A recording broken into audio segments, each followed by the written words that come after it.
माझे नाव मानवी साधना प्रदीप तुटुरकर. माझ्या शाळेचे नाव जी प्राथमिक मराठी शाळा रामपूरकर.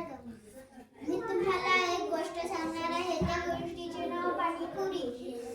माझ्या गोष्टीच्या मुखपृष्ठावर दोन मुले आहेत आणि एक पुत्र पण आहे. आणि एका मुलाने पिवळ्या कलरचं शर्ट घातलेलं आहे आणि दुसऱ्या मुलाने पांढऱ्या आणि लाल रंगाचं टी शर्ट घातलेलं आहे. आणि मागे खूप सारे झाड आहे. आणि एका मुलाच्या हातात कटोरी आहे आणि दुसऱ्या मुलाच्या पण हातात कटोरी आहे. माझ्या पुस्तकाच्या मला पृष्ठावर एक चिमणी काढलेली आहे आणि एक असा डब्बा काढलाय, त्याच्यामध्ये लिहिलेला आहे समग्र शिक्षा. आणि इथे खूप सारे पाणीपुरी पण काढलेले आहे. तर चला आपण गोष्टीला सुरुवात करूया. एक दिवस आईने जमालला 5 रुपये दिले आणि आईला त्याने कामात मदत केली होती, म्हणून आईने मदनला 5 रुपये दिले.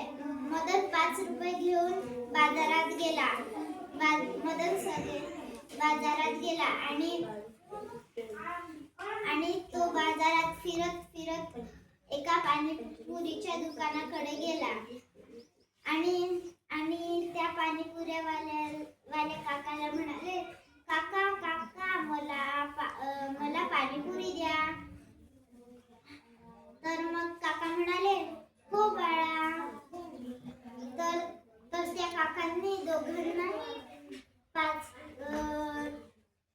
पाणीपुरी दिले आणि पाणीपुरी 5 रुपयापेक्षाही जास्त पैशाची अजून पाणीपुरी दिले. आणि मदन त्यांना नाही म्हणू शकला नाही आणि मग म्हणाला, झाले तुमची पाणीपुरी, आता पैसे. तर जमाल म्हणाला, अहो काका, पण माझ्याकडे तर 5च रुपये आहेत. आता मी तुम्हाला बाकीचे पैसे कसे देणार. तर त्या काकाने म्हटले, राहू दे बाळा, तुझ्याकडे जितके पैसे असेल तितके मला दे, बाकीचे नंतर देशील. तर मग ते काका म्हणाले मग त्या काकांनी पुन्हा त्याला